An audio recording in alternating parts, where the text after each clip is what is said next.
However, today, I think the discussion is changing where people start believing that both goals can be met. We call it blended value. And whether this new capitalism 2.0 is real or not, you know. So, first of all, I would like to go through from my left and my friend Aoyagi-san, your experience of as an entrepreneur. Aoyagi-san is Click It, is it right pronunciation? Click Eat Indonesia, founder and CEO of a startup in Indonesia. And I would like to hear your stories on impact investments.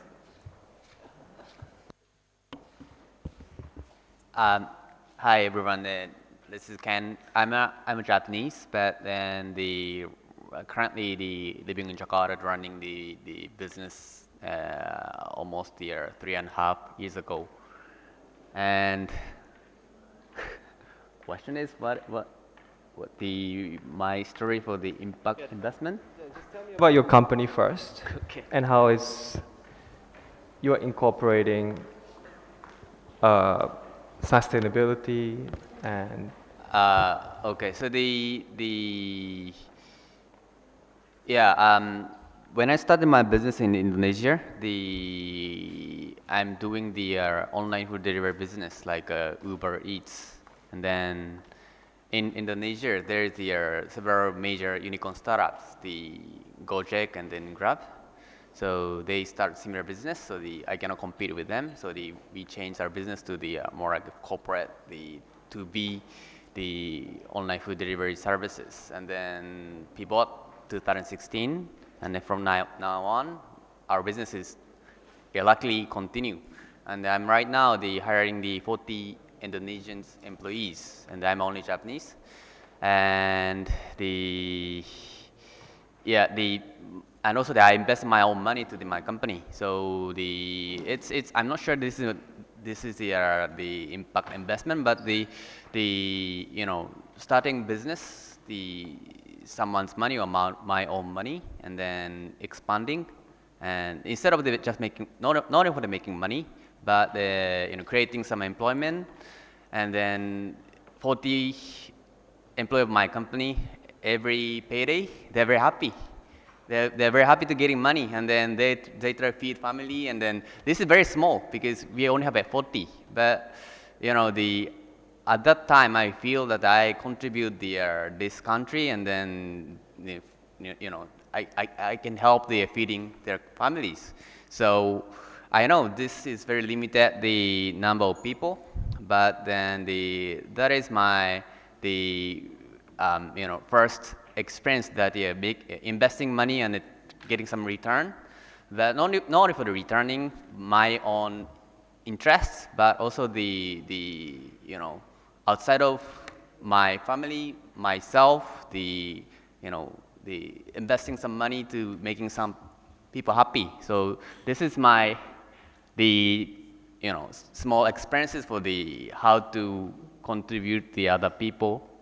Yeah, this is my small story. okay. Well, thank you very much. To my right, Mr. Ed, I would like to hear your story. I know that your background is in accounting, turning into a peace facilitator through sustainable investments. Can you tell me a little bit about your story? Thank you. Good afternoon, everyone. Greetings from the Philippines, if I may say so. I'm basically a farmer producing food, specifically banana, exporting to Japan as our traditional primary market. We also export to the Middle East.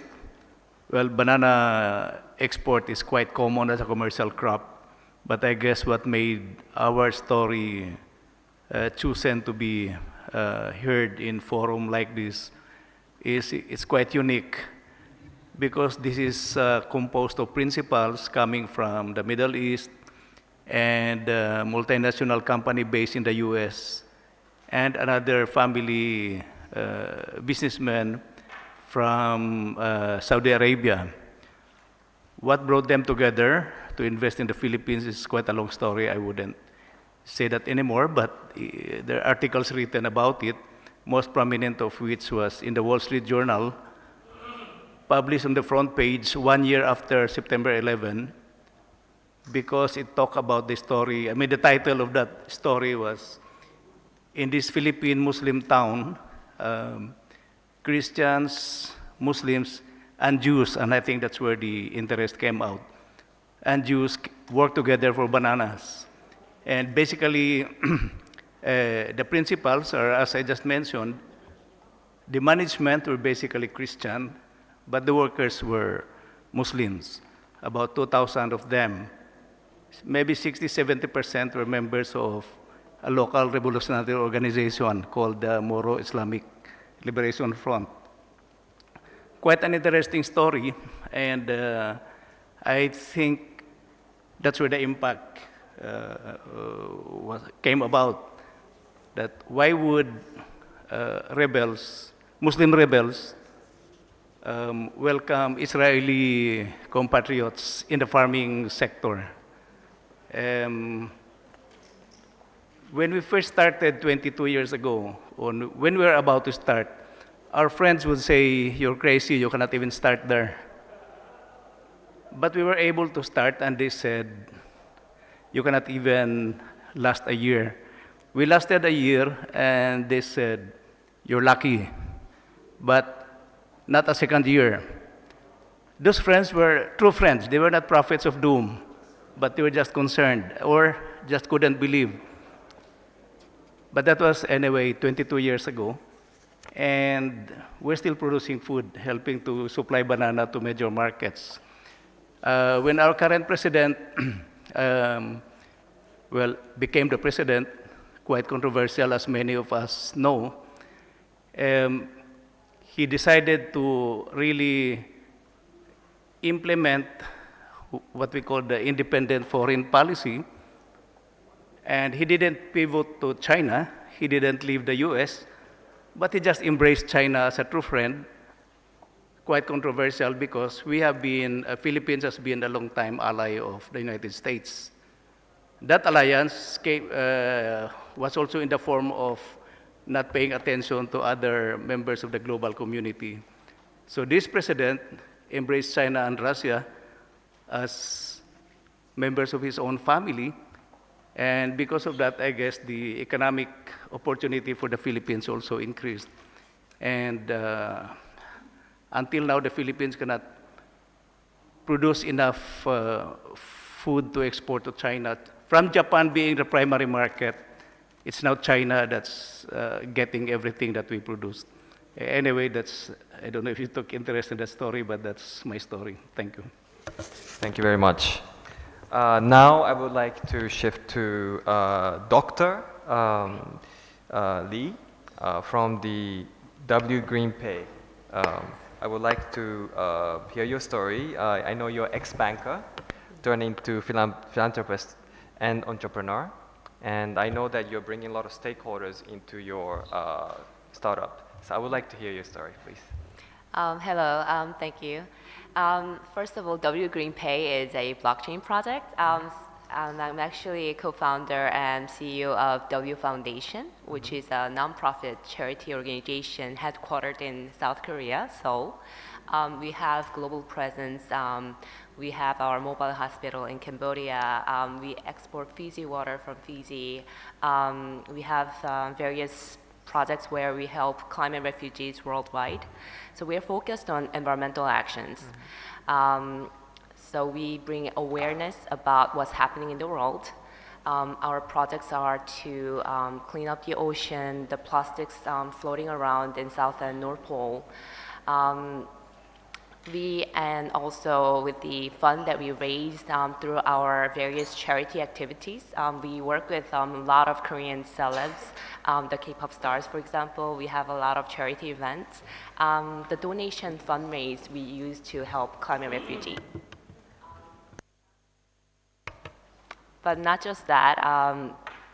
So my doctoral dissertation actually was on social finance. And before I started this nonprofit charity, I started as an investment banker, working for infrastructure projects. I also worked as a commercial banker covering multinational companies. So I have some finance background. But I wanted to do something for the environment, something make an impact in this world. So me and my brother started this nonprofit charity about 7 years ago. My brother will actually be chairing the topic on climate action tomorrow in the morning. But I'm here to talk about impact investing because this project W Green Pay is actually would definitely define what impact investing would be like. This is a blockchain project. We are making a mobile platform where individuals can take an action about environment. So this is actually like an Instagram. You post up your action on the this mobile app called Hushi app. And this is also gamified. The others will evaluate whether this is an environmental action. And if you receive certain points, you get points and will be transferred into blockchain reward. So cryptocurrency reward in return, which you will be able to use in various platforms, meaning you can have access to our charity concerts with the reward. Also, we are partnered to various global entities and retailers that you could even use it at Starbucks, Amazon, Google Play Store, and etc. And you can also purchase our Hushi water, which is from Fiji. And this blockchain, I mentioned that this is a good example of impact investing because we also did an initial coin offering, ICO. And this ICO, we already had a good platform with a sponsors of the financial institutions in Korea. So this mobile platform was already there. So in the blockchain space, we call this a reverse ICO or corporate ICO because the business platform is already built, but you do an ICO, you do a fundraising event, and this fundraising event was purely for the environmental projects. So this was type of a donation fundraiser event. Where a lot of our existing sponsors, corporates, and even individual investors who are interested in this impact investing participated.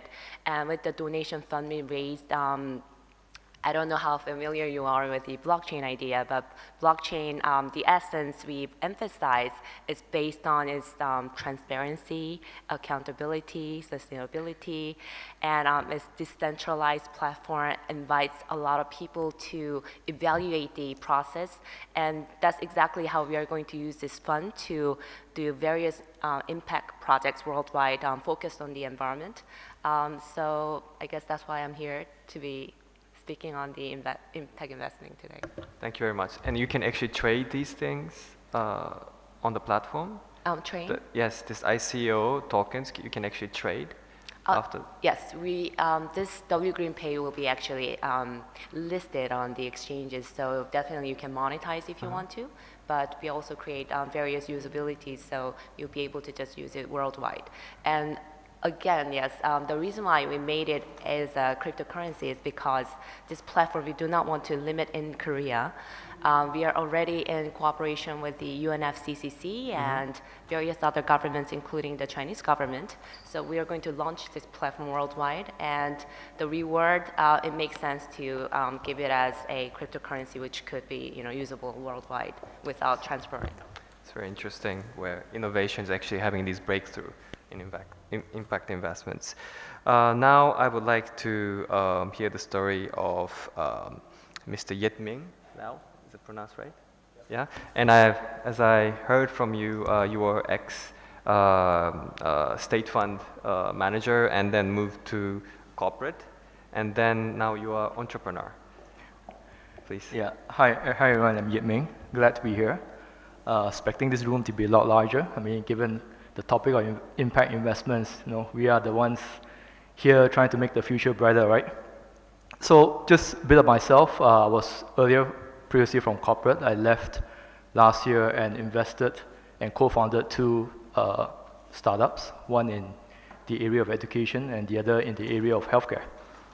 So when we first started the education business, we basically asked ourselves a question, right? What sort of impact do we want to make in not just in Singapore, where I came from, but also in the region?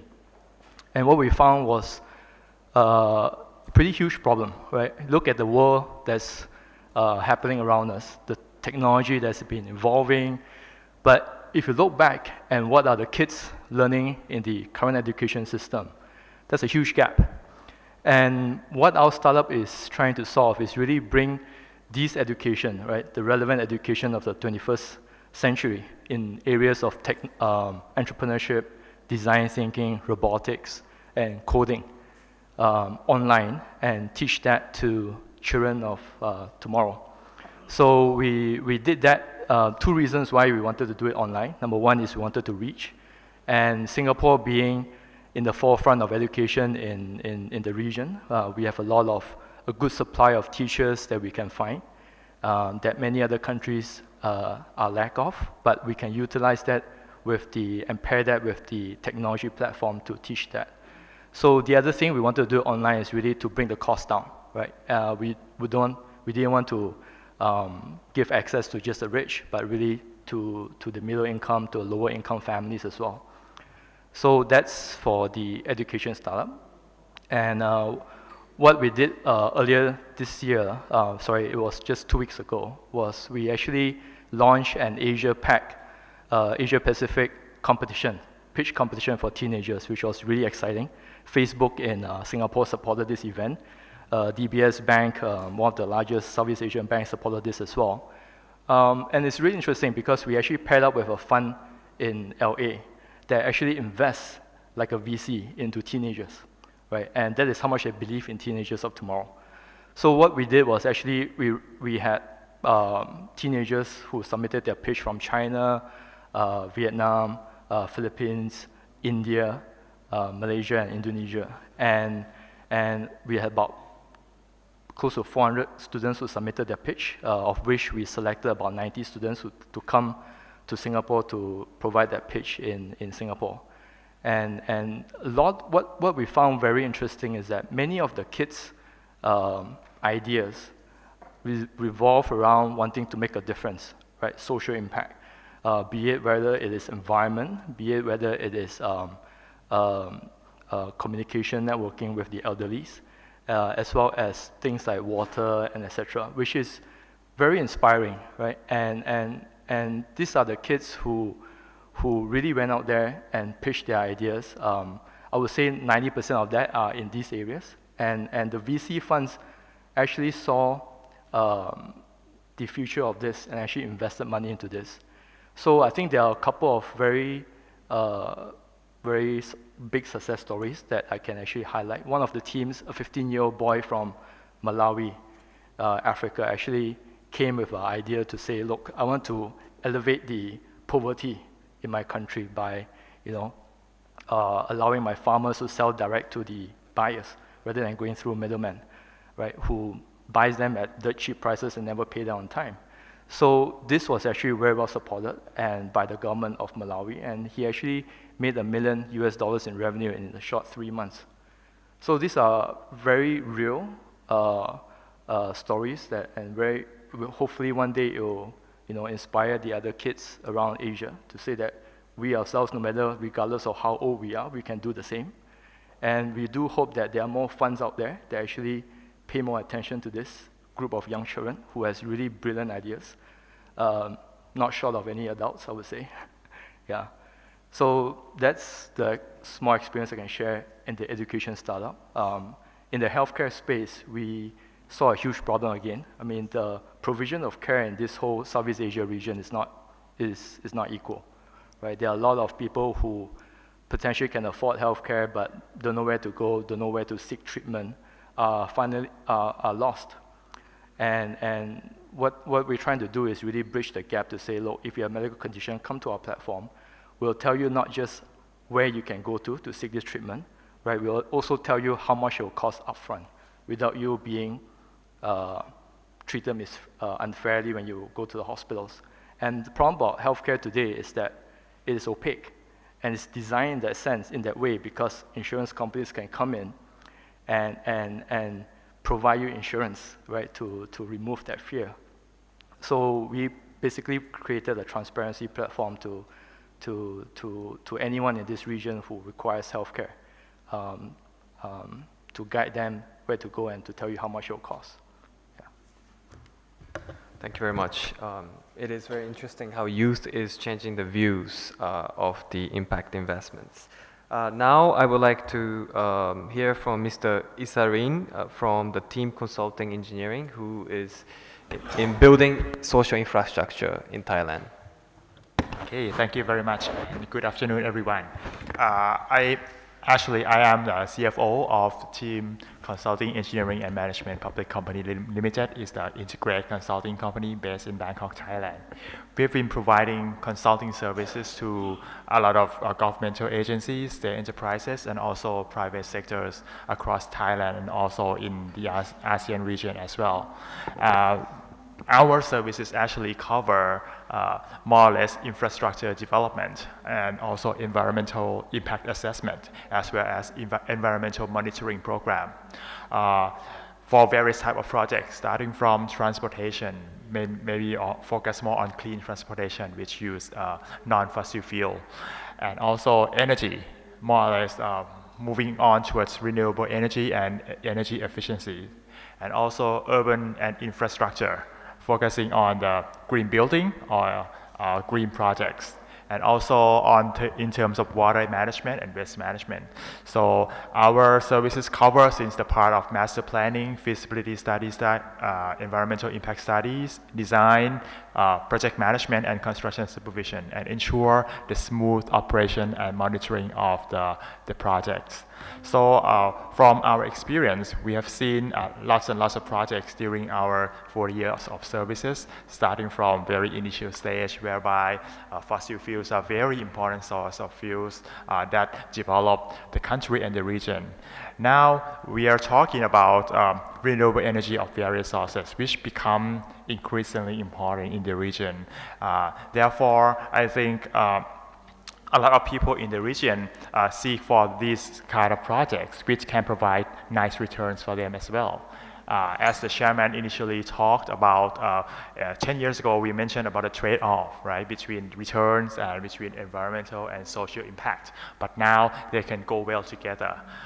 Technological innovation have increased dramatically during the past year that can make the projects feasible without destructing the environment and or trading off social values of the society as a whole. So I think we are here today to talk about the trend and the problems that we incur in our own countries or maybe the region, and discuss how we could promote impact investing going forward, which I think is very interesting session for all of us that can make changes and move towards a brighter future together.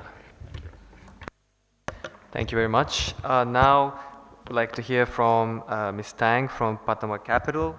They're into early stage A to B investing in venture capital. I was very much interested on the gender lens investments I saw on the website. Maybe you can tell us a little bit about in this introduction. Great. Good afternoon, everyone. It's great to be here. So we at Patama Capital, I guess, have been one of the early players in the impact investing space in Southeast Asia and Asia more broadly. We've been, impact investing here for the better part of 2 decades, which I guess makes us, one of the first movers in the market. So as mentioned, we're running a venture capital fund which focuses on Series A and Series B investments, with a focus on Vietnam, Indonesia, Philippines, and India as well. And then kind of also looking at more frontier markets like Myanmar, Bangladesh, and Pakistan, Sri Lanka. So maybe, I'd like to frame some of my comments, in terms of one of the big kind of questions and blockers that I still see that exist in the impact investing sector, which is, is it really possible to do authentic and intentional impact investing and still generate a market rate or risk-adjusted market rate of return? And I think while we've made great progress over the last decade in kind of proving that out to the market, I still think there's a lot of questions around, actually the very basic question of does impact investing make money, right? Make good money. And I think answering that question with a more compelling track record is actually one of the key pieces which needs to come into place for more institutional capital to move into the space, right? I mean, impact investing today, as we see it, is driven by individuals, family offices, and that's fantastic. But what we really need is to see, pension funds, sovereign wealth funds, endowments actually also have enough conviction that impact investing actually is a good way to invest. In the context of that kind of overarching question or cloud that hangs over the impact investing sector, I think that's where Padma Capital has really been operating, right? Because I think we would like to show that is possible. And I think we actually had early success in proving out the track record of impact investing through our microfinance fund in India. It's a 2004 vintage fund, so it's fully exited, and it generated a 26% net IRR for its investors, which was one of the top performing funds of actually its vintage. And I think for the first time, people stepped back and was like, oh, that's interesting. You can serve millions of low-income female borrowers and still generate that kind of return. So, I think it's always more real if to give kind of real examples of what we're investing in, right? So people can see how this is possible. So let me share 2 examples from our portfolio. Given we're here in Vietnam, the first one I'd like to share is one of our Vietnamese investments. It's a company called Topica EdTech Group. It's headquartered in Hanoi, but is also operational now in Vietnam, Thailand, and Indonesia and the Philippines as well. Essentially, its goal is to offer international quality education, but at Vietnamese prices, or Thai prices, or Indonesian prices. And the way it's achieved that significant price reduction is through its online delivery method. So it's one of the largest players in the online education space in the region, definitely the largest here in Vietnam. It operates in 3 main areas. So the first one is providing online degrees in conjunction with traditional universities. Obviously, the big problem of the online degree kind of industry is that there's a concern that these are just degree factories, right? They're not really worth the paper that they're printed on. But by partnering with traditional institutions, this company, Topica, can actually deliver a certification which is valued by employers. The second piece that it offers is really around online English tutoring, particularly around speech tutoring with native speakers. And again, so small group classes matching up native speakers in the US or Australia with learners here in Vietnam and Thailand as well. And the third piece is basically, Coursera or Udemy, but in local languages. So again, giving, access to information and education that was not there previously. And, through this model, Topic is serving more than 100,000 students across 4 different countries. It's received significant kind of venture capital and private equity funding as well. And I think it's really showing that you can have both tremendous, social impact in terms of improving access to quality education at a very affordable price, and also great financial returns. The second company I'd like to talk about is in the healthcare space, more specifically, I guess, pharmaceuticals broadly. So I think, as many of you know, the pharmacy market in a place like Vietnam or Indonesia is incredibly fragmented. I think here in Vietnam, there's about 30 to 40,000 small mom-and-pop pharmacies, right, through which most drugs are distributed. And nobody actually knows what happens at these drugstores, right? So who's buying which molecules, which prescriptions, are the prescriptions being followed, et cetera, et cetera. So this company has a mobile app which allows last mile kind of data collection at all of these different pharmacies. And so far it has enrolled, I think, 50% of the pharmacists in the Philippines, about 30% of the pharmacists here in Vietnam, and same amount in Indonesia, and then it's also in Malaysia, Thailand, and Cambodia as well. And through that, it's actually providing tremendous information transparency, both to the public sector, so making this information available for free to governments and NGOs, and then also selling it to the private sector, right, who also value this information. I think that way, it's, again, showing this model of, financial potential, but then also social impact. So I might leave it there and save some comments for the rest of the session. Thank you. So another investor in the panel, Takatsuki-san from CVC. Of course, CVC is a private equity giant.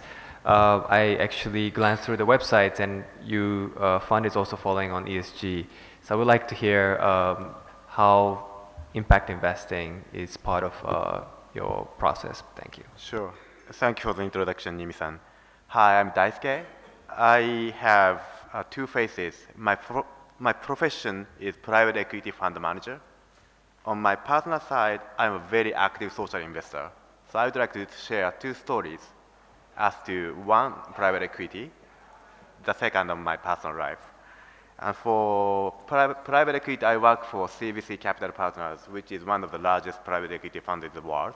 We have secured a commitment of over 111 billion US dollars. Current asset under management is 70 billion, and we manage 5 billion in Asia. And recently, so we are all about generating financial returns of over 20% IRR. However, in recent years, we are getting very strong pressures from our investors to focus not only on financial returns, but also generating social returns. We are required to share what kind of activities we are doing on our portfolio company level. And 5 years ago, it was just qualitative. We are protecting jobs, we are generating,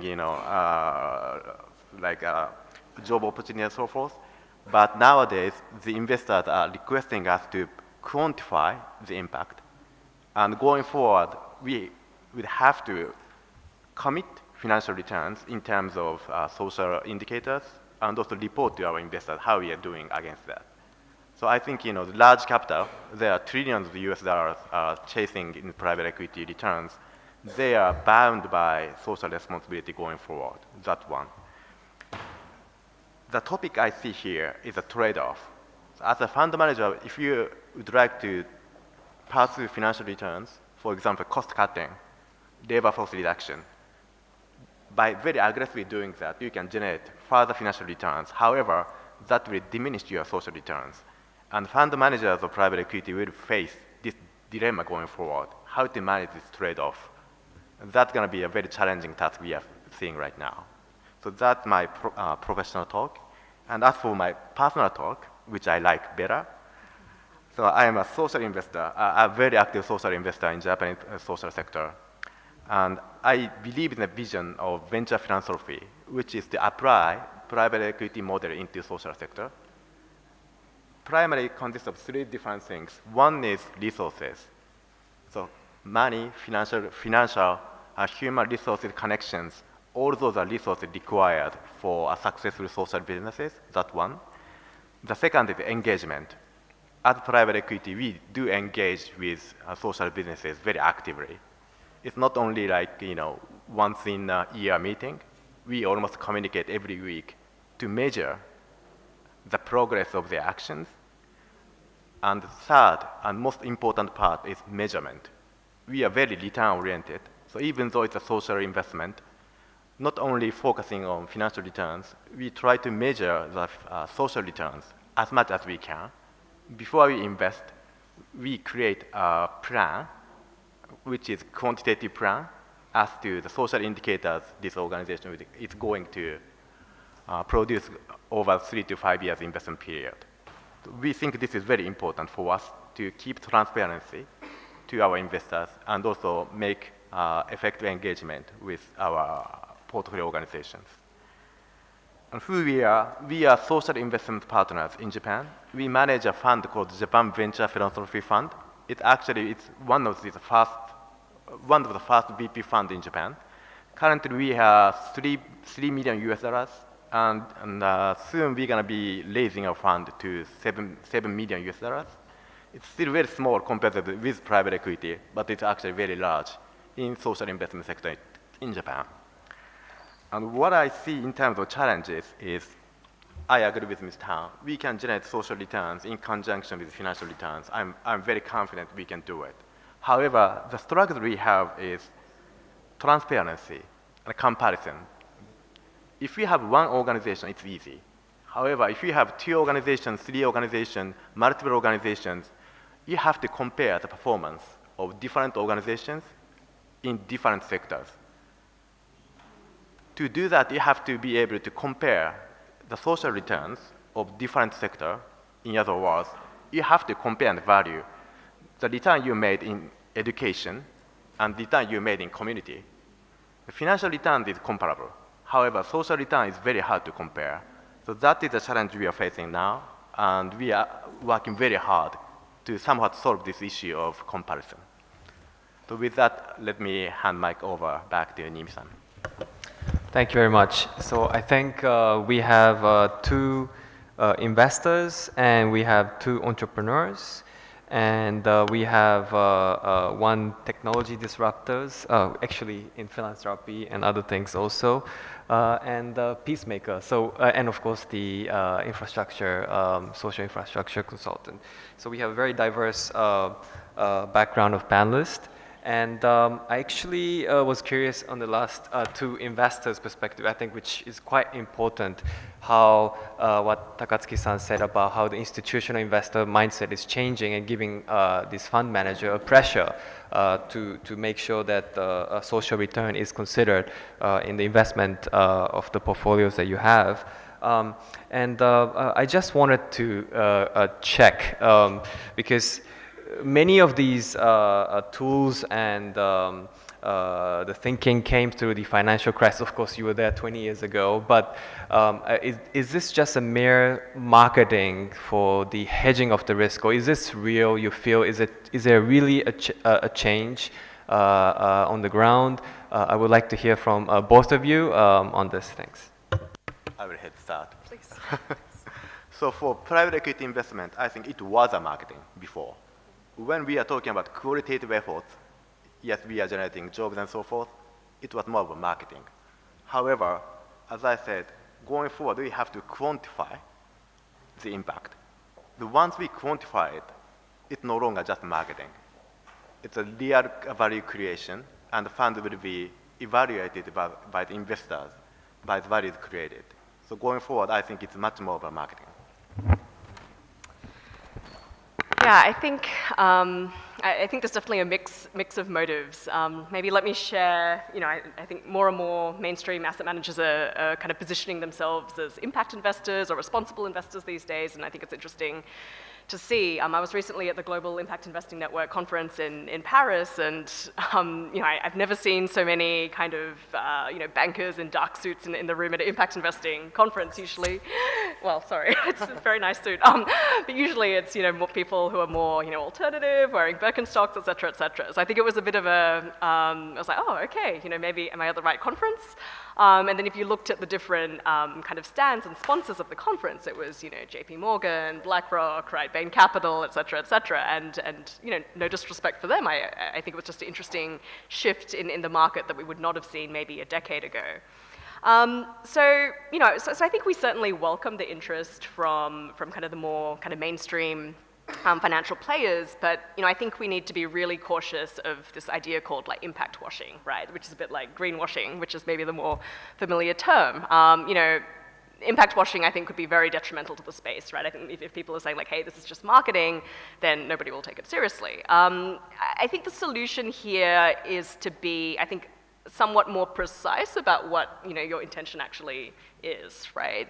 Because I think impact investing or responsible investing, it's more of a spectrum, right? I mean, I think, you can begin more at the side of like, okay, responsible investing or say ESG screens, right? So, okay, I'm not going to invest in these certain things. I'm not going to invest in, ammunitions or, things with involving child labor, et cetera, et cetera. I think that's great, and I think that's a great start. It's good to sign up to the UNPRI, et cetera, et cetera. But it's not really impact investing, right? I think for me at least, impact investing usually requires, or should require, I think, a degree of, number one, intentionality. So, you have to really set out with this idea of creating a social impact, right? I can be like, oh, look, I created some jobs in Vietnam, and, now I'm an impact investor too. So I think one is intentionality, and, defining it specifically. Is it on the environment? Is it in kind of the healthcare space? Just being really clear about what your goals are. I think that's so important. I think the second piece is additionality, and I think that's also kind of which weaves in the measurement point as well. Your investment has to actually generate some kind of incremental, like, positive good, right? It's not just, again, like, oh, I happen to create some jobs, and therefore I'm an impact investor. And, it sounds kind of funny, but I think that's actually the claim that's being, that is thrown around sometimes. Like any, say, emerging markets private equity fund is impact investing. I don't think so, actually. So I think we all have to be a little kind of sophisticated and maybe sometimes skeptical as we try and navigate these different claims about what's impact investing and what's not, to kind of avoid this this kind of impact washing syndrome and all this kind of PR, jumping on this impact investing bandwagon because it's just good PR. Hopefully that. Thank you very much. And I think another very important stakeholders we should discuss is about government. And I have read on your website that the Korean government is supporting on your environmental cause. Some people would argue that market would actually bring a solution itself, but the other school of thought, people think the government intervention is necessary, there should be more regulation. So I would like to hear from you in your experience working with the government, if you can give us some kind of input. Before I share about my experience with the government, I would like to talk about special financial structuring that could potentially bring the social impact investing something valuable. For example, social impact bond, which is a recent, very nascent idea started from Peterborough, UK. This social impact bond, definitely, government has a huge role to play. For example, this UK Peterborough case is where the project is to reduce the recidivism rate, the prisoners going back to the prisons. Here, the assumption is that the government, using the taxpayers' money with this social problem, they would have to spend a lot. And if they were to tackle this problem from the earlier stage through the social impact bond product, they will potentially save money. So the government plays a role to guarantee this project and sponsor some nonprofit or organization who can resolve this issue and check later on whether this actually had a good social problem solving event. And for this social impact investing tool, social impact bond, government definitely has a huge role to play. Based on the assumptions that through this social impact investing ideas, we can tackle the social problem before it happens, and that would be definitely cost saving. That's just one of the case for the structuring of this financial products. As myself also coming from the financial background, the social investing cannot be equal to philanthropic cases. We are aiming for the triple bottom line. Not just the economic output potentially, but also social, environmental, all the other output from investing. And government, yes, in Korea as well, the Seoul City government has also tried to implement the social impact bond for reducing the suicidal rate of the elderlies. We are definitely trying to be more innovative in terms of bringing out new ideas to tackle the problem, not just from the philanthropic perspective, but using, we recently love this term of public-private partnership, PPP, where government takes the initiative, but other nonprofits or private entities participate to tackle the issue. For example, our mobile hospital in Cambodia is a three-way partnership project with Kotra, which is a trade agency of the Korean government, and LG Electronics, and us being the operator of this hospital. LG Electronics sponsored the hospital, and the operation is actually done by the Kotra, the Cambodian office. Through this way, we do not have to hire so many personnel because they're using their employees to volunteer helping the operation of this mobile hospital and fund coming from the private entity. This type of new structuring of projects would definitely, I believe, would enhance the impact and would, in return, bring out good social impact. Thank you very much. Another stakeholders of the government is, I'm sure, the project management consultants. I'm very much curious on how to prioritize because there are so many projects. I mean, everybody wants to build airports in their own constituency and metros if there's a certain size of population in your city. So how do you prioritize project and what's your role as a project management consultant? Okay, for the infrastructure in general, right? The government has a role to invest in infrastructure projects to make it more convenient for investors or for domestic players to do business in, right? But a lot of developed and developing countries, there are limited budget for the government, so they have to invite private partners, both local and overseas, to participate, to join in as an investor, and to generate certain types of returns from that. That is true for big infrastructure projects, like a lot of countries in, no matter in the US or in Europe during the past half century, and also in Asia Pacific in general during the past decade. So going forward, I think there's going to be a lot more of the PPP involved in Southeast Asia in general. And also our role as a project management is, of course, to help the owners of the projects manage all the tender and all to make sure that all the contracts are good in place, and then to ensure the tender process, which is very much related to the issue that we are one of ESG, which is governance, right? Actually, a lot of, it's generally known that a lot of countries in developing countries have governance issues in terms of the relationship between private sectors and government sectors that can put hazard on the investment community as a whole. So our role is to promote the governance system in tendering large projects like infrastructure projects across Asia, and also try to make sure that the money that got invested in from either from taxpayer or on the government side, on the private sector, for the stakeholders of all are put in good use and doing something good as it intentionally do. But does the government understand the importance of impact investments in these infrastructure projects? Sure. Actually, it's more or less the government policies to put in place the ESG concept in various type of infrastructure projects across the region. However, what they have to do is to put in place the policies that are more or less effective and attractive for investors as well. And the policies need to be a bit consistent and continuous over the spectrum of long-term spectrum, not just 2 or 3 years. Otherwise, the return or the benefit that generated to the public might not be sustainable. Well, capital is a bloodline of entrepreneurs, and I would like to hear from both of you. When you're pitching for your company for fundraising, how social impact is a critical factor for reaching out to investors from the venture capital. Do they listening, or do they care about social impacts, or is it all about increasing capitalization? If you have any input. Well, just to clarify, I've not gone out actively to VCs, so a lot of these are from personal money, and as well as my group of network of seed angel investors. So yeah, you're right.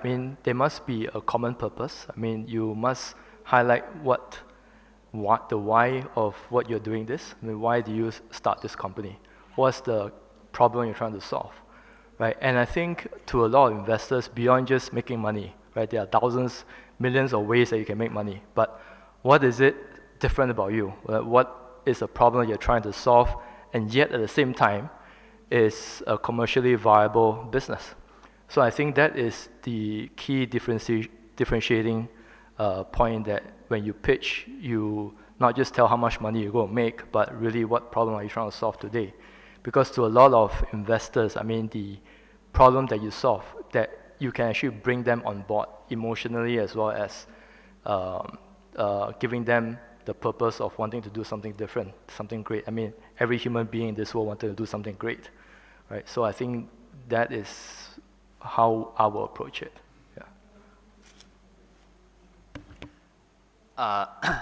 So the social impact, I think based on my experience before starting business in Indonesia, I founded some educational startup in Japan, in Tokyo.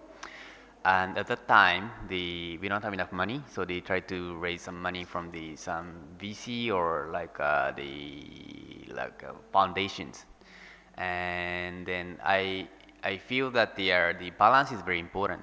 Balance means even if we try to do good things, but also they're asking how can you continue to these activities?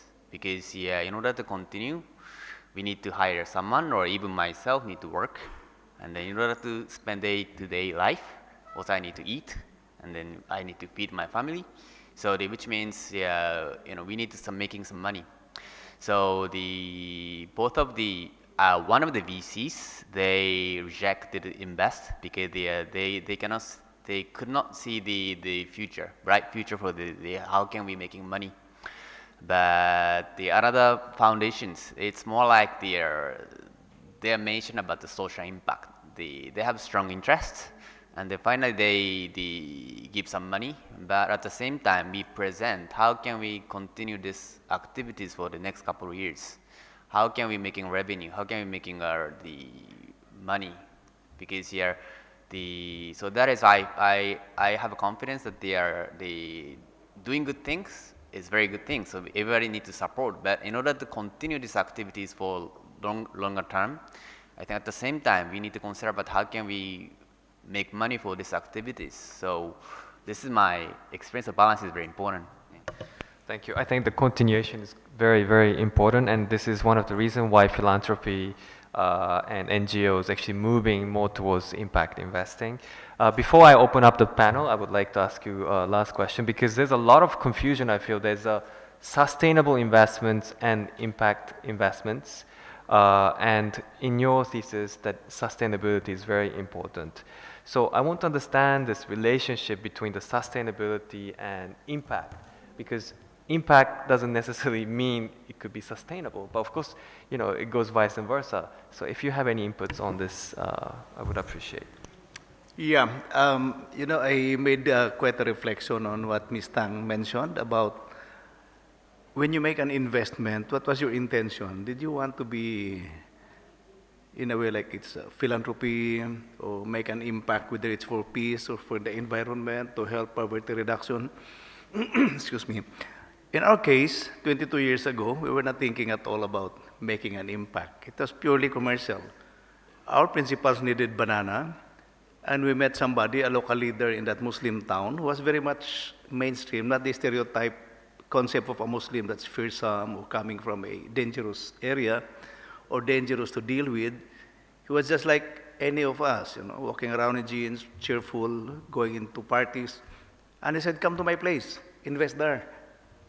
The land is free if you don't want to pay rent. And of course, we have to pay rent. Labor is cheap. You don't even have to pay salary, just free food. Being a local chief, he meant what he said. Because having food on the table in exchange for work. In fact, our government does that. We call that Food for Work program. Or the World Food Program does that also. So we took him seriously, but of course we have to pay salary because there's a minimum wage law in the Philippines also. And then we found out that it's not that easy because the culture was different. But then the other thing we found out is people are people. You can talk to them.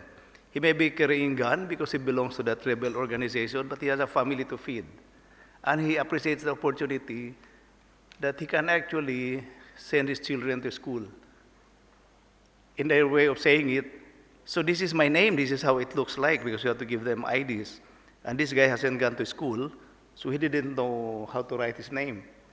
But based on the sound, the spelling, then that's what we put on the ID. I said, aha, so this is how my name looked like. Now I have an address because it says there where he lives. It is in his ID card. And then that investment became a story talked about. Like we said, our friends would say, you're crazy, don't go there.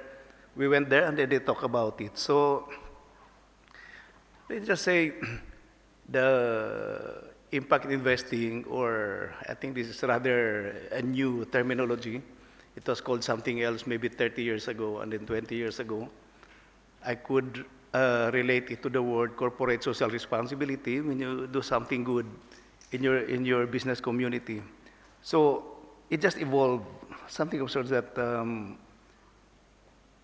unless you really, and it's happening, I guess, when people realize that Relating it to philanthropy, you can, instead of, if you give food to that person, you feed him for that meal time or for the day. If you give him work, then you actually or allow him to feed himself, to take care of himself. And I guess that's what happens to our story. It just evolves naturally. And we could really say, based on our experience, that there are unique challenges, but impact investing actually makes sense. Because some people could realize that, let's learn from the lesson of these guys who did it. How did they do it? And I guess that was the essence of that Wall Street Journal article that says, how come the Muslims in these villages were drawn away from revolting against the government and work their normal lives, working in the plantation. And also the other surprising thing that happened was that the leadership of the rebel organization allowed them to, there's no such thing as taking a leave from revolting against the government, but they were not encouraged to fight the government. You must have read about wars in the Philippines, government versus the Moro rebels. So, yeah, it's something to learn from, and people who would invest purely on commercial considerations also begin to take the impact into account. Like one of our investors I mentioned is Chiquita, the banana Chiquita. Yeah, so maybe their investment in this town is not even 2% of their global investments.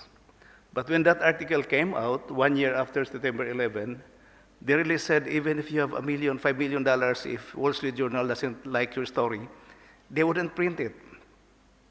But even if you don't pay them anything, if they like your story, then they'll even beg to be allowed to print it. And that's what happened in this case.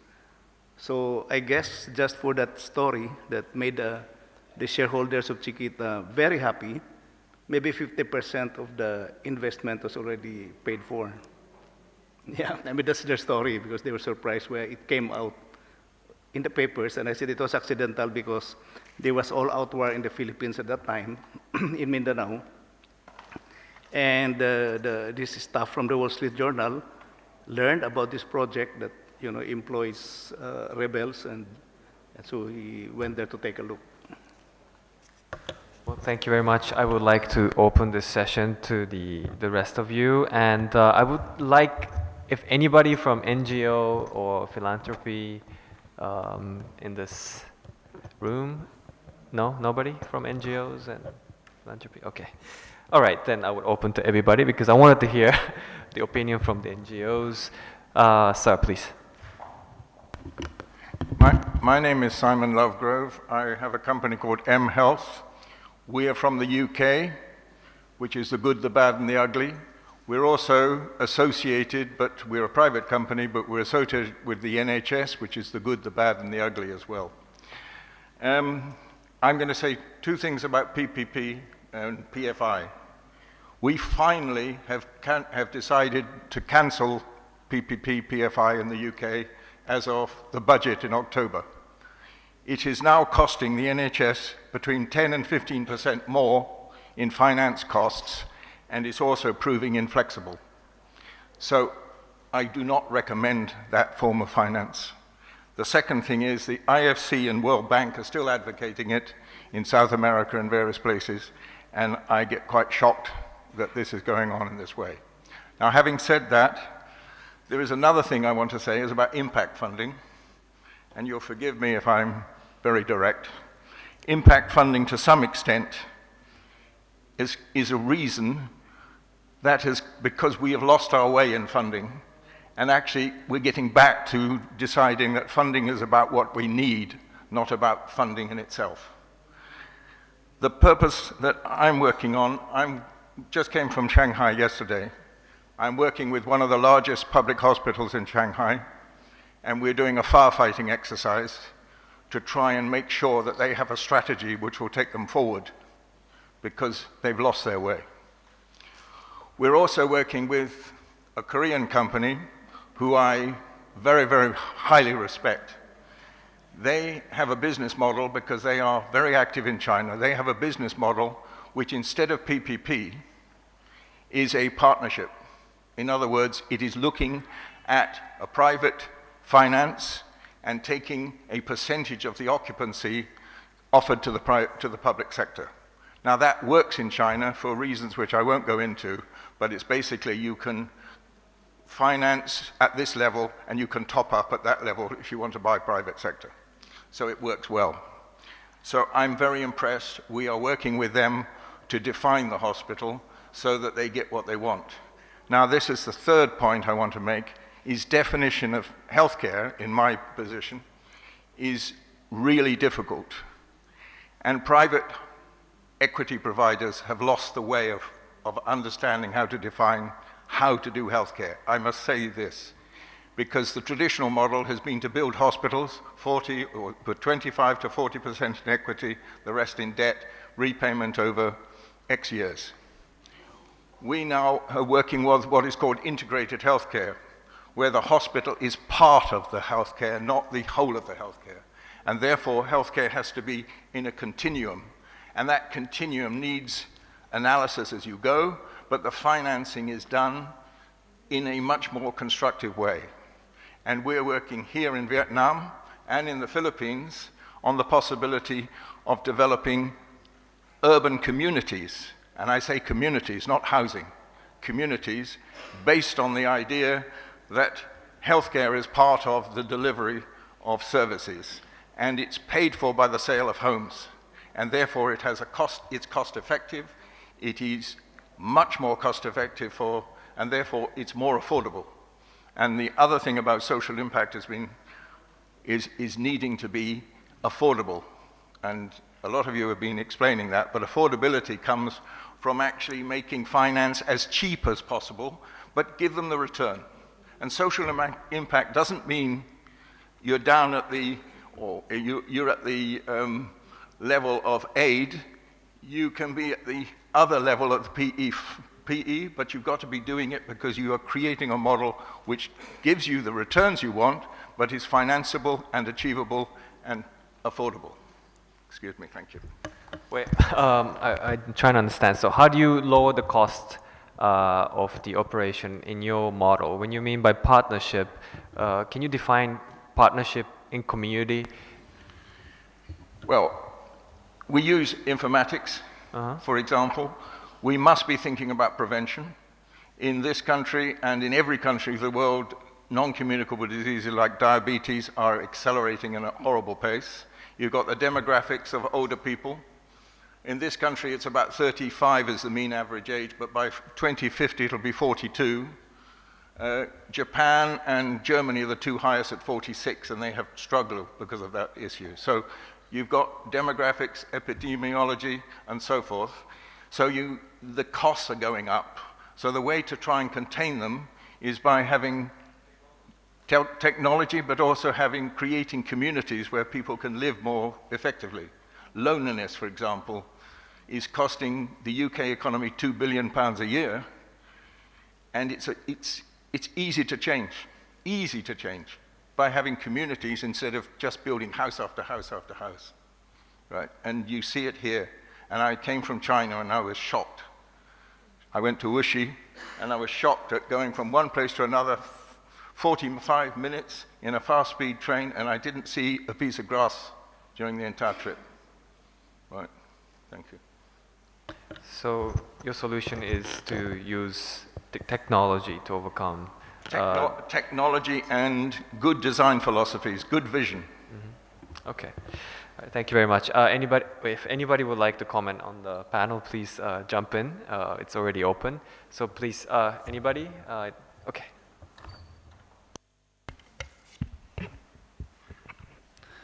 Hi, my name is Leon To. I'm from Singapore with a company called Damson Capital. We ourselves as well are impact investors, but of course, unlike Patama Capital, we are new kids on the block for sure. So big kudos to and great work that we look to Patama for inspiration for, and very much to the rest of the panel. Thank you for your sharing. I think from a personal standpoint, I think we are also looking and accepting that the financial sector is supposed to drive certain social responsibility and outcomes. But of course, I think we also need to segment, and I'm pretty sure the investors on the panel can speak to it, that the financial instrument which we use to throw at the problem also differs. So if it comes down to healthcare, from our experience, social bonds tend to do a lot more on prevention, and impact investors or private equity models of investment tend to go directly towards the treatment elements. So there are, I think, functional instruments for each of the ways of working. And that, I think, allows us to appreciate that the spectrum of capital and spectrum of working also has its own space. So there is reason why we do still have charities, we do still have grant givers, and we still have venture type investors and PE investors within the impact investment community. So I guess for the purpose of also this moment, I guess my question to both the entrepreneurs and investors on the panel, learning from all of you, I guess one of the challenges when looking at anything like water, sanitation, healthcare, and say global impact metrics, one thing that we notice, at least on the ground, is that a lot of these metrics look exactly the same as many of the companies in healthcare right now. Most of the impact assessments are just saying how many you treat, how many come through, how many actually get well, and all sorts. But is there at some point, as an entrepreneur or as an investor, that we can go beyond that and start asking deeper questions and translate that into a measure? Is that happening, and how is that happening? Because the IRIS metrics hasn't evolved as yet. You want to take that, Ms. Thuc? I think, the world is still evolving. And as I said, my point is, to have a scale, we have to be able to quantify first. And we can quantify KPIs. It's very hard to quantify qualitative measures. That's the challenge we have. However, we have to quantify first. Second, we have to be able to compare. That is the point I raised. And you have to be able to compare education with the community. It's extremely difficult. And I don't think we are there yet. We are heading towards that direction because we are talking about billions of dollars coming into impact investment. KKR, Bain Capital, they are raising 1 billion, 2 billion impact investment funds, and they do have to report to their investors quantitative way. However, we are just comparing quantitative KPIs right now, and going beyond that would be another challenge, I believe. Yeah, I might actually disagree a little bit, which is always makes it interesting. I mean, I think I agree with a lot of what you said. I'm not 100% sure that we need to be able to compare necessarily, right? And I mean, I think there's been some efforts in this regard. For example, you may have heard of social return on investment, right? So trying to quantify like the dollar amount. And I think just some of the leaps of logic that are made to get to a, for every $1 invested, we got $7 of social value. It's, and there was like big, pretty massive assumptions made. I'm not sure that we need to compare because I think one of the beauties of impact investing is that everyone goes into it with slightly different goals, right? And I think the goals are actually equally valid, right? I mean, if your passion is education, I'm not going to go and tell you to do agriculture. And I think because of that kind of personal nature, and I think the different kind of interests and expertise and kind of values of the people in the space, I actually think it's okay for people to have different focused areas. I think it's important to measure, absolutely, right? And it's important to be very rigorous about doing that. I'm not sure, and I think it's good to have, say, a standard kind of framework for measurement in, say, education, for example. But does that also have to be applicable to, say, education, agriculture investments? I would actually say probably no, right? And the space can still move forward. Also, to pick up on your first point, which is that it's actually a spectrum of types of instruments and financing, completely agree. I think just because we ourselves are focused on a market rate of return doesn't mean that that's the best way to do impact investing or the only way to do impact investing. I think absolutely like the more venture philanthropic approaches and looking for concessionary rates of return are absolutely critical, right? I think particularly at the earlier stages of investment, right? Like pre-seed funding is not necessary. I mean, it has to be somewhat, I think, more philanthropically minded and for different social problems. I don't think you can do disaster relief using impact investing. So completely agree. I think we have to, broaden that conception as well to include many different things. What is this gender lens that, Okay. yeah, we missed? Sorry, I forgot to mention before, but now that you've got me started, unfortunately, you'll have to shut me up later. So I think, for us, we apply a gender lens across our investments, and what is that, right? I think impact investing in many ways is applying an impact lens across one's investments. I think for us, gender lens investing is, applying a gender analysis to our investment process to get better decisions. I think some people think that, gender lens investing must mean you only invest in female entrepreneurs, right? Or that, that you invest in businesses focused on women. For us, not necessarily. We actually think that, gender analysis is just an additional tool that we can apply in our due diligence process. So asking for things like gender disaggregated data, looking at how it affects, say, customer loyalty, retention, that's just better data to help us get to better outcomes, right? And, I think, honestly, like, which investor doesn't want more data to help better inform their decisions? So I think that's what it means to us. I think it's also like a new field in a similar way to, it's maybe kind of where impact investing was 10 years ago. So people are still like, what's this gender lens investing? I think it's incredibly powerful, right? I think people are attacking it from different angles, maybe more from kind of an ESG perspective or a diversity perspective, or, actually, wow, 2/3 of the consumer economy is powered by women kind of perspective, which is also an interesting thought. So different lenses, that's why it's called gender lens investing. It's different lenses people are applying, I think, ultimately to get to better investment outcomes and also better social outcomes as well. You actually use as a monitoring tool as well to actually... Yeah, absolutely. Yeah, so you encourage people to hire more so balanced... Right, so I think definitely, in terms of promoting diversity, yes, it's something we would consider when we're a board representative in meetings. But I think also, we've also asked in board meetings, hey, 80% of your customers are women, right? What are you doing about that, right? And how do you think about it, right? How can you generate targeted marketing campaigns? How can you think about really solving their key pain points? Which is good for the, triple bottom line often. And Great. if I add? Yeah, please, yeah.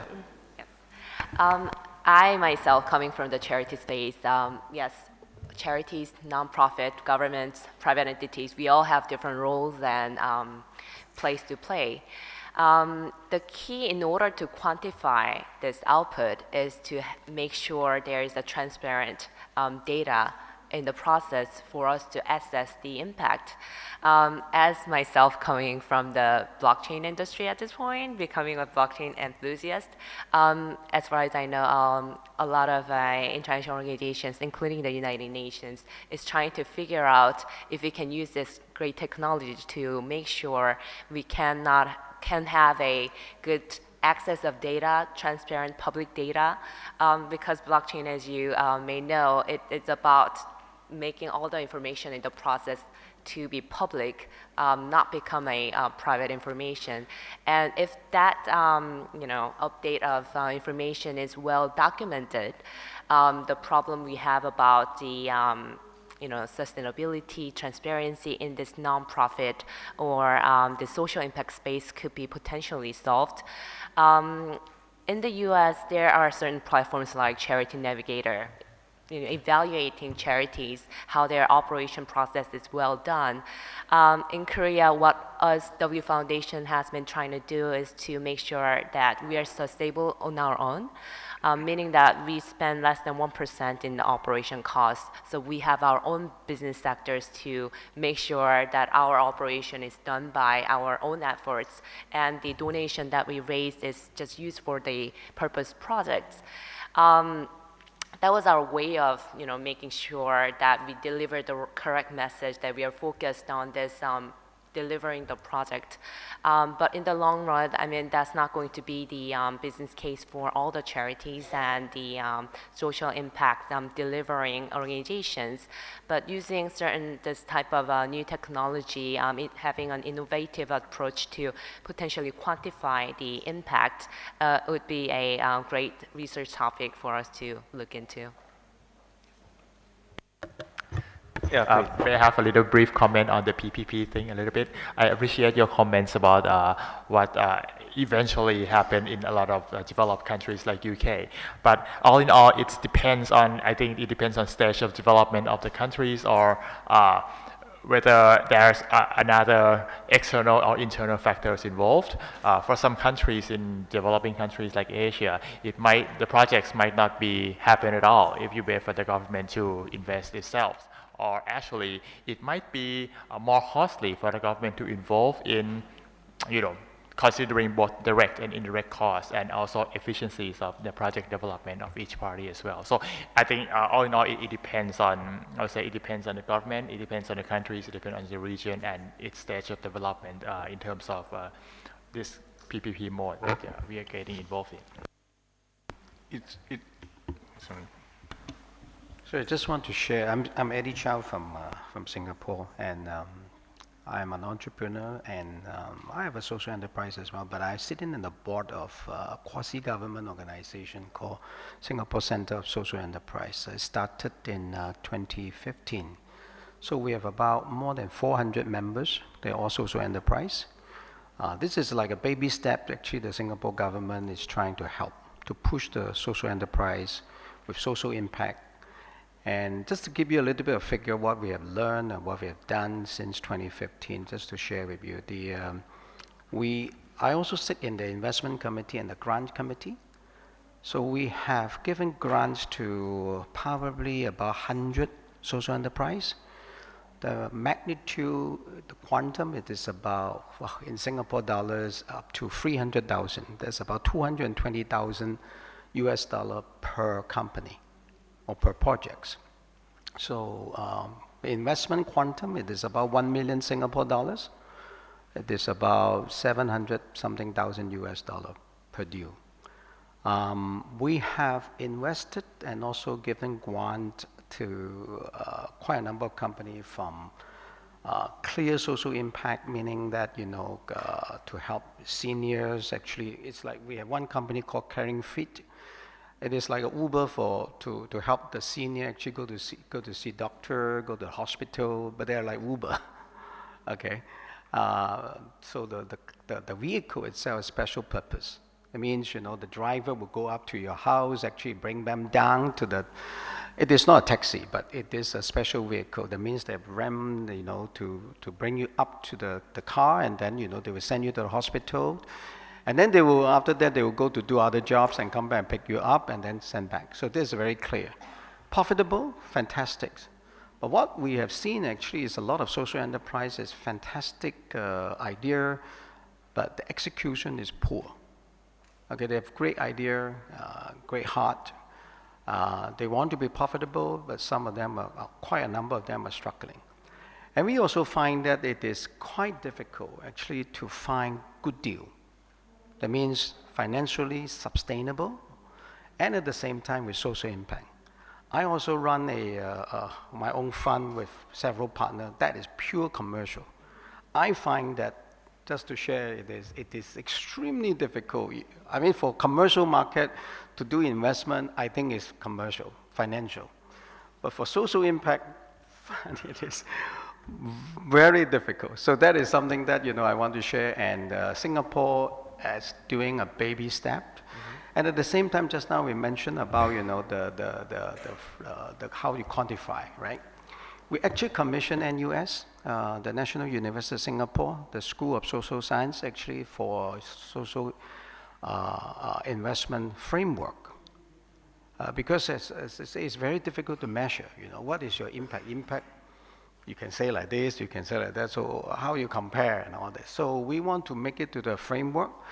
Haven't come out yet. It's work in progress. If it is done, we would like to share. Thank you. Yeah, I think we have to start speaking the same language. Actually, we have one of our co-chair, and Ken Shibusawa, and he runs the Commons Asset Management, and I think he can give us a little bit of his view on your long-term product which you're running, and he was also my former boss, so I should give him some time to speak. You have a mic?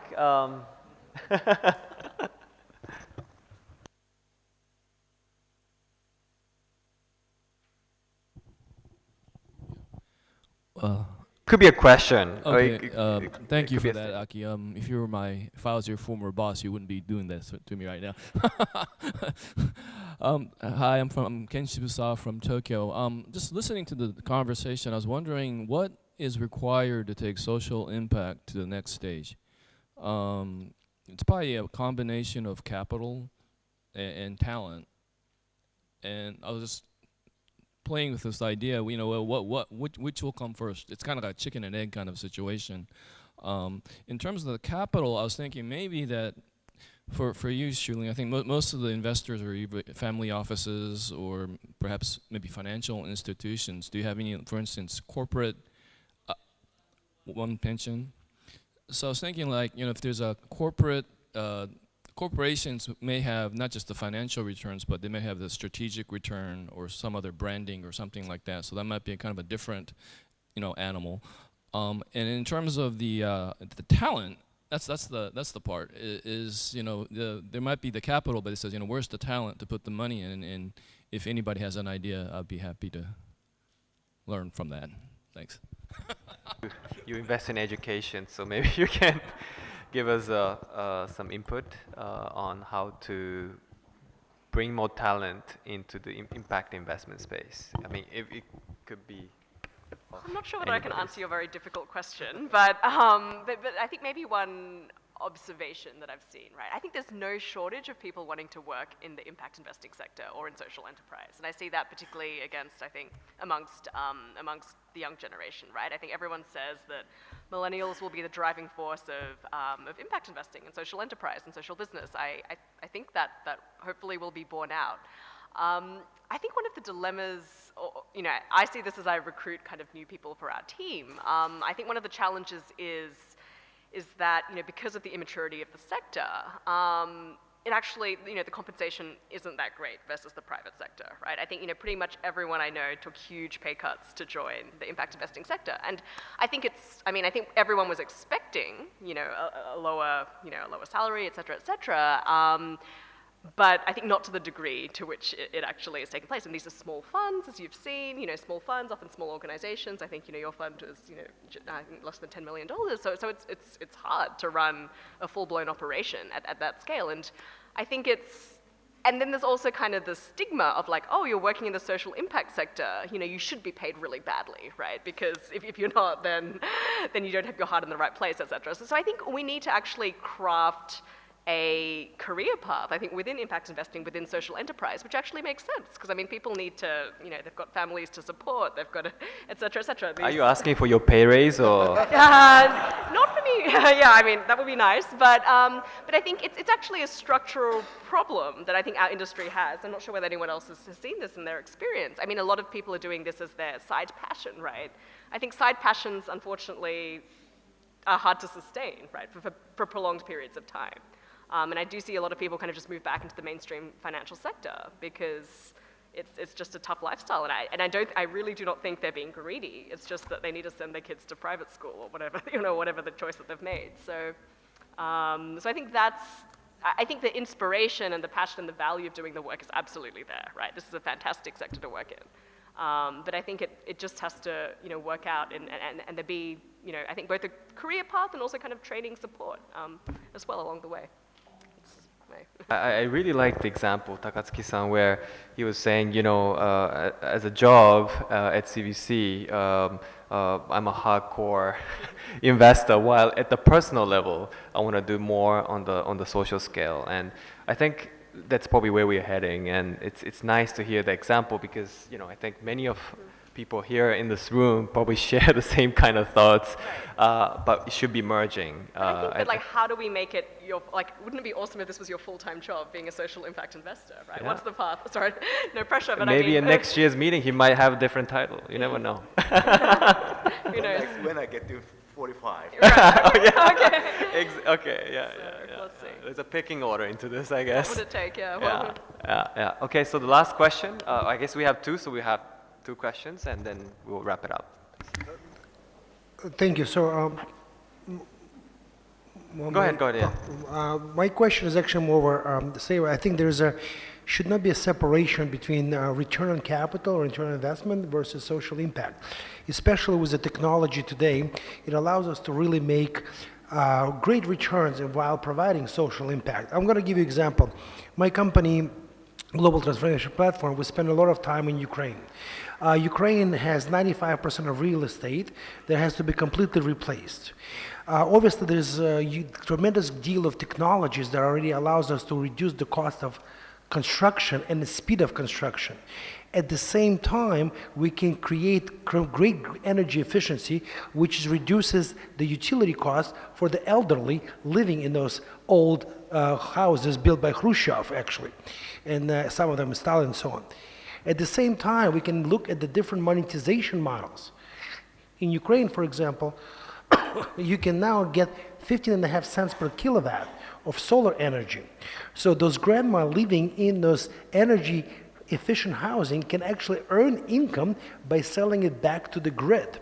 At the same time, using Samsung model and the model of many other tech companies are creating IoT or smart homes, we can create a medical care that allows immediate service not only from medical point of view, but also from delivering pizza point of view to the elderly.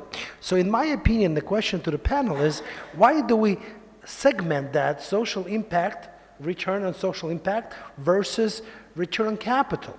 In today's day and age, they shouldn't be so separation. As investment banker, any project I look at is strictly on both levels. It must demonstrate strong return on investment, and it must demonstrate strong social impact. And it's not about charities. And that's, in my opinion, charities are playing a critical role and played the critical role for many, many years, and I've been involved with many of them myself. At the same time, we have to change the corporate culture. So if I'm located in a particular area, there's got to be a responsibility I care as a company to invest in the community I work with. Many companies do it on their own. But why culturally we are pushing towards profits instead of making an impact? We are spending so much money of keeping up with regulations, bookkeeping, accounting. What about if those money actually went to the social impact? And if you take a country like Ukraine, where you can really start from the clean slate, we talk about airports, right? We mentioned airports, logistical hubs that allows you to move stuff much faster from idea to reality, much faster. Thank you. One last quickly. We have 1 minute. Hi, I'm Roxy. I worked in a private equity group in New York, and now I'm based in Beijing, hosting some impact investing events representing World Economic Forum Global Shaper. So I have a question for Ms. Lee. So as a blockchain company, how do you measure your impact? And also the question is to Ms. Takatsuki. So as an investor, have you touched any blockchain companies and as an impact investing target? And do you use any indicators to measure their impact? Well, thank you very much for those questions. I think we have to close the session, but you can continue, of course, and you can speak to her, please. And you know, this is a journey, and I think we're trying to find out what impact investing is, and I hope we are heading to the right direction. Thank you very much.